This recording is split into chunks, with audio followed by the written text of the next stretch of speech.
Fala galerinha, beleza? Professor Beraldo na área para mais um montão de aula de biologia para vocês. Para você que quer aprender biologia de verdade, para você que quer entender a biologia raiz do negócio, vem comigo. Bora comigo que vocês vão aprender a biologia de verdade, pessoal. Bora para a aula. Bom, galerinha, hoje a gente vai para mais uma aula de fisiologia humana, mais especificamente sobre o seu sistema endócrino. Vamos compreender como todas as glândulas produzem as suas secreções e como as mesmas funcionam dentro do seu organismo, certo? Essa é uma aula um pouquinho complexa, é um pouquinho cheia de detalhes, né? Então são muitos nomes, você vai ver que vai ter nome borbulhando por todos os lados. Mas não pira não. Vem comigo aqui com o slide, ó, que eu quero mostrar para você bem de pertinho como que funciona o nosso sistema endócrino, certo? Bora lá, pessoal. Bom, pessoal, vamos falar agora então do sistema endócrino, certo? O que é esse tal desse sistema endócrino? Qual que é a função dele dentro do nosso organismo? O sistema endócrino é um controle de mensagens, certo? De natureza química, que são naturezas hormonais, certo? É um sistema de mensagem um pouquinho mais lento quando comparado com o sistema nervoso central. Mas ele envia mensagens que, apesar de serem mais lentas, elas são muito mais duradouras. Nós temos alguns pontos específicos no nosso corpo que são responsáveis por produzir hormônios e esses hormônios serem carregados dentro do sistema endócrino, como é o caso, por exemplo, do hipotálamo, da hipófise, da tireoide, das paratireoides, do timo, do pâncreas, das adrenais, ou então costumeiramente chamadas, né, de suprarrenais, ou dos ovários ou dos testículos, quando a gente fala aí de meninas e meninos, sexo feminino e sexo masculino.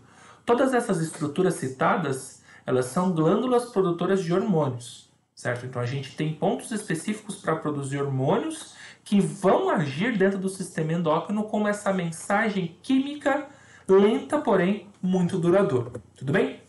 Dentro desse sistema endócrino, existem formas que a secreção hormonal vão agir dentro do nosso organismo.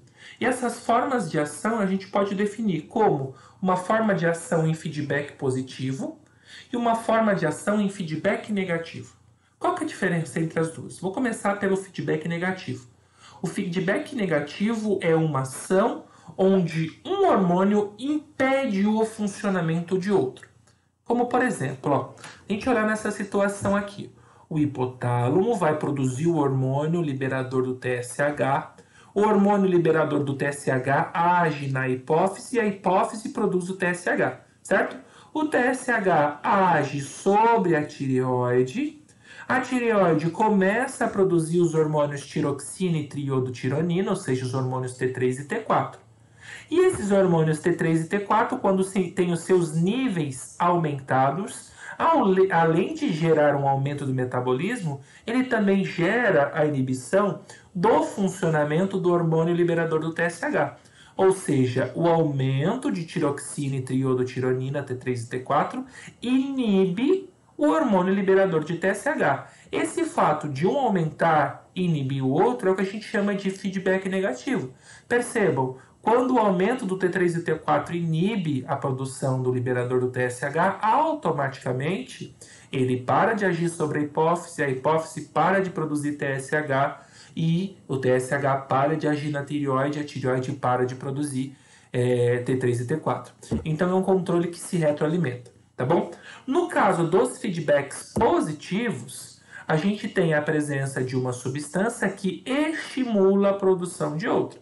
Por exemplo, o aumento da sucção do bebê faz com que haja um aumento da produção da prolactina. E a prolactina aumenta a produção de leite, ou seja, quanto mais o bebê suga, mais leite a mulher produz. Por isso o corpo é adaptado para a demanda de alimentação do bebê. Tá? Quanto mais o bebê precisa de alimentação, mais a mulher consegue produzir mais leite. Bem, isso é um exemplo de feedback positivo. As glândulas mamárias elas sofrem de feedback positivo. Tudo bem? Bom, falando um pouquinho sobre as diferentes glândulas do nosso sistema endócrino, vamos começar aí a falar sobre o hipotálamo. O hipotálamo é uma região no encéfalo, certo? Que ele vai atuar como um regulador de diversas outras glândulas, certo? Produzindo vários hormônios que a gente chama de hormônios que são fatores desencadeadores, ou seja, são hormônios que vão estimular outras glândulas a produzir outros hormônios, certo? O hipotálamo, ele vai agir diretamente, por exemplo, na hipófise.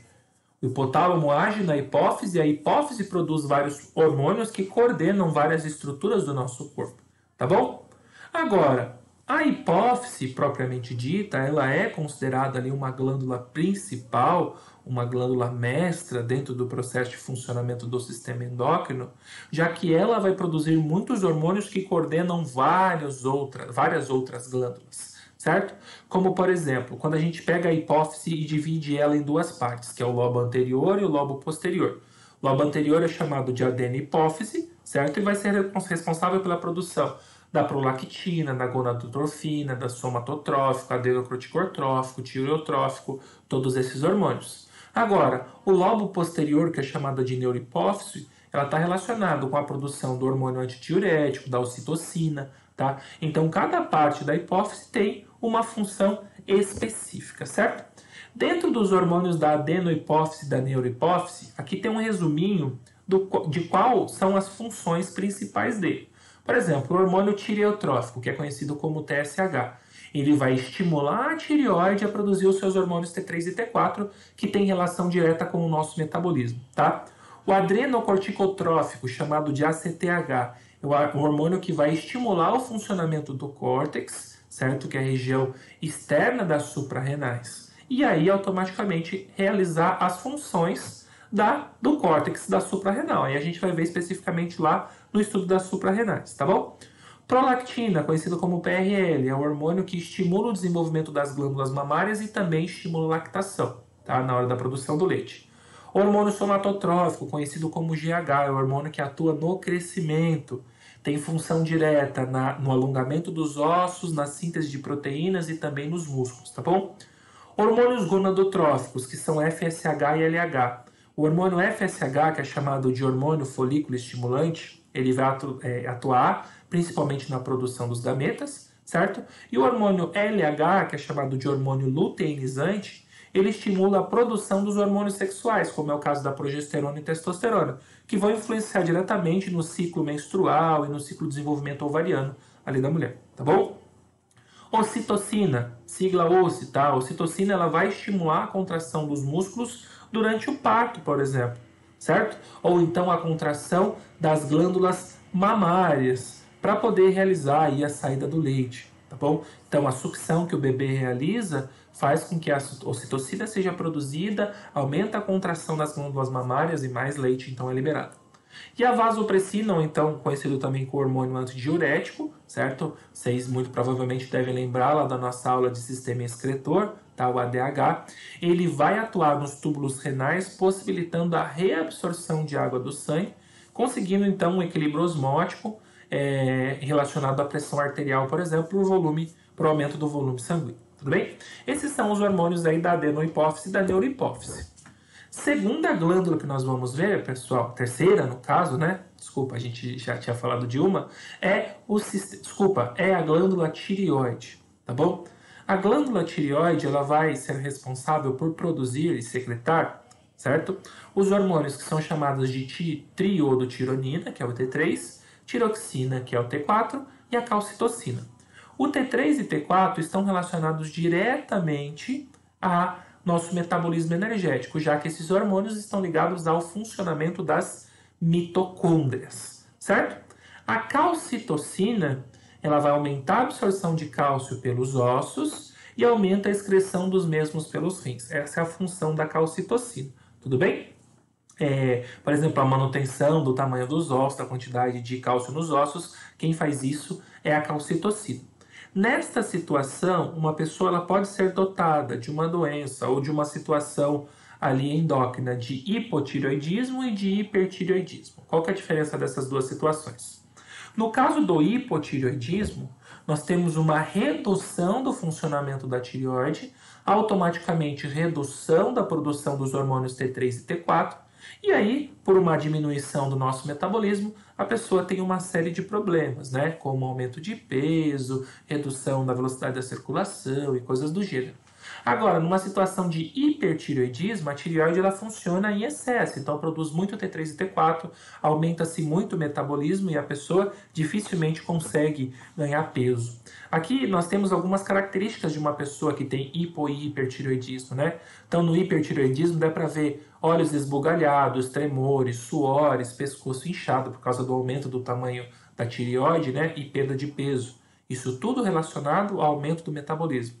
Agora, uma pessoa com hipotireoidismo vai ter cabelo mais seco, vai ficar mais irritada, vai se manter constantemente cansada pela diminuição do metabolismo, vai possuir pele áspera, tudo em relação ao metabolismo do ser vivo, tá bom?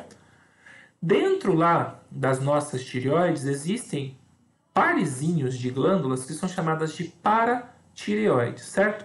As paratireoides, elas são responsáveis por secretar um hormônio que é chamado de paratormônio. E o paratormônio, ele vai regular a quantidade de cálcio no plasma sanguíneo. Quando eu tenho uma quantidade de cálcio baixa no plasma sanguíneo, automaticamente o paratormônio retira cálcio dos ossos, reabsorve cálcio dos alimentos, ou então absorve, né, cálcio dos alimentos, ou então reabsorve cálcio que seria jogado fora pelos túbulos renais, tá bom? Para todo o controle osmótico dentro do nosso sangue. Próxima glândula é o timo. O timo ele tem uma função muito importante, que é o amadurecimento dos linfócitos T, para estímulo do nosso sistema imunológico, tá? O timo, à medida que o corpo da gente vai envelhecendo, ele também vai reduzindo de tamanho e de função, automaticamente causando uma diminuição no nosso sistema imunológico, tá bom? Digamos assim, quem realiza o principal trabalho dentro do nosso sistema imunológico é o linfócito T amadurecido. Então, à medida que você vai envelhecendo, o seu metabolismo não, o seu sistema imunológico também vai ficando mais deficiente. Próxima glândula são as suprarrenais, certo? As glândulas suprarrenais, elas são constituídas por duas regiões, que é o córtex e a medula da suprarrenal. A medula é a parte mais interna e o córtex é a parte mais externa. E cada uma tem uma função primordial, tá bom? No caso do córtex, certo? Que nós temos aí nesse primeiro grupo, ele vai ser responsável por produzir mineralocorticoides, glicocorticoides e hormônios andrógenos. Os mineralocorticoides, eles têm a principal função dentre todos, né, como é o caso da aldosterona, mas os mineralocorticoides, ele tem a principal função que é regular a quantidade de água e sais minerais no sangue, certo? Possibilitando que saia mais na urina ou saia menos. Os glicocorticoides, onde o principal é o cortisol, ele vai aumentar a quantidade de glicose no sangue, uma situação de estresse, para que você tenha energia, por exemplo, para poder fugir de um problema e tudo mais. E por último, do córtex da suprarrenal, nós temos os hormônios andrógenos, certo? Que são hormônios masculinizantes, responsável, por exemplo, pelo aumento da massa muscular, responsável pelo desenvolvimento sexual durante a puberdade. Agora, na medula das suprarrenais, eu tenho a produção dos hormônios adrenalina e noradrenalina. Ambos vão ter a função de estímulo em uma situação de fuga ou emergência, certo? Ou então de desestimular o seu corpo, preparar o seu organismo para situações de estresse ou então situações de relaxamento, com hormônios antagônicos, que é o caso da adrenalina e da noradrenalina. Tudo bem? Outra glândula que nós temos é o pâncreas. Pâncreas, que é considerado uma glândula anfícrea, né, já que ela tem uma função dupla, mas dentro ali do sistema digestório ela vai produzir o suco pancreático, mas dentro do seu organismo, numa função, né, de uma glândula endócrina, ela vai produzir a insulina e o glucagon, que tem responsabilidade direta no controle de glicose do nosso sangue. E esse controle de glicose ele é importantíssimo para manter, primeiro, a homeostase do organismo, certo? Em determinadas situações, deixar um maior suprimento ali de glicose para a produção de energia ou um menor suprimento de glicose para a produção de energia. Bom, pessoal, vamos conhecer um pouquinho melhor então a função da insulina e glucagon dentro do pâncreas, né? Vamos estudar um pouquinho melhor o pâncreas, essa glândula que a gente estudou quando falou sobre o sistema digestório, mas agora ele tem uma outra função dentro do sistema endócrino. A insulina ela tem a função primordial de fazer a captação de glicose do sangue, certo? Que foi utilizado pelas suas células para produzir energia, e está em excesso, ou seja, ele não foi utilizado por completo. E aí isso vai ser armazenado na forma de tecido adiposo. Ou seja, todo o excesso de glicose que a gente tem no organismo, ele é removido e guardado na forma de tecido adiposo, tudo bem? Quem faz esse processo aí é o hormônio que a gente chama de hormônio hipoglicemiante, tudo bem? Ou seja, quer dizer que diminui a quantidade de glicemia, e esse hormônio hipoglicemiante é produzido pelas células beta, certo? Do nosso pâncreas. Guardem isso. Quem faz isso são as células beta do nosso pâncreas. Acabado aí o entendimento da insulina, a gente vai para o glucagon. O glucagon ele já vai trabalhar de forma diferente. Por quê? O que o glucagon faz? Ele vai ativar uma enzima que é chamada de fosforilase. E qual que é a função da fosforilase? Ela vai quebrar as moléculas de glicogênio, que são formas de armazenamento de energia, e vão produzir glicose. E vão jogar isso na corrente sanguínea para poder gerar energia para a célula, para o tecido em específico, certo? O glucagon é chamado de hormônio hiperglicemiante, ou seja, o hormônio que aumenta a glicemia do nosso sangue. E quem que faz a produção do glucagon são as células alfa. Então vamos retomar. Insulina, que é um hormônio hipoglicemiante que diminui a glicemia do seu sangue, tá? É produzido pelas células beta. E o glucagon, que é um hormônio hiperglicemiante, ou seja, que aumenta a glicemia do seu sangue, ele é produzido pelas células alfa. Quando o seu corpo está funcionando normalmente, produzindo insulina e glucagon, fazendo controle de glicose dentro do seu sangue, a homeostase é mantida constantemente. O seu corpo ele se mantém em equilíbrio. Mas existem algumas situações de desregulação do pâncreas, desregulação do funcionamento aí da produção dessas substâncias como um todo. Então, automaticamente, alguns problemas passam a surgir. Como é o caso, por exemplo, do que a gente conhece como diabetes, certo? A diabetes ela é dividida em 3 tipos: diabetes mellitus, diabetes tipo 1 e diabetes tipo 2. A diabetes mellitus é uma situação onde o seu corpo passa por uma hiperglicemia, um aumento exagerado de glicose no sangue, certo? E na urina, que automaticamente, para poder fazer o controle desse aumento de glicemia, você tem um maior volume urinário para tentar jogar esse excesso para fora do seu organismo. Esse nome diabetes mellitus vem de um excesso de glicose na urina que faz com que ela fique com sabor adocicado. Por isso, o nome diabetes mellitus. No caso da diabetes tipo 1, você tem um mau funcionamento do pâncreas, aonde ele para de fabricar a insulina, certo? E toda a glicose que sobra no sangue, automaticamente, ela precisa ser jogada para fora do seu organismo a partir do sistema excretor, certo? A diabetes tipo 1 é uma doença que a gente chama de doença autoimune, que ataca especialmente quem, ó? Se eu tenho dificuldade de produção de insulina, eu vou ter um ataque sobre as células beta do nosso pâncreas. Agora, na diabetes tipo 2, existe uma baixa quantidade de insulina. Não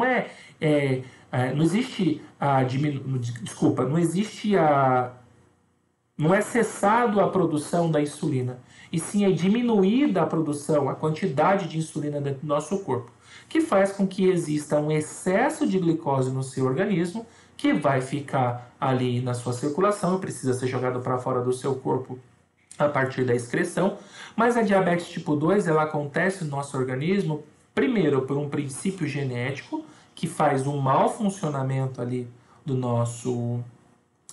nossa glândula, né, na produção do hormônio, ou então por maus hábitos alimentares. Comer um excesso muito grande de açúcar e carboidratos faz com que a glicose do nosso corpo aumente, certo? Espero que vocês tenham entendido aí todo esse processo, pessoal, e entendido como que funciona o sistema endócrino, que é um pouquinho complexo. E chegamos ao fim de mais uma aula de biologia, pessoal. Vencemos mais uma e eu tenho certeza que você, tá craque em todos os assuntos. Se você tiver alguma dificuldade, não estressa, não fica maluco, volta esse vídeo, pausa onde você precisa, faz as suas anotações e manda para frente, meu amigo. Um abraço do professor Beraldo e até a nossa próxima aula.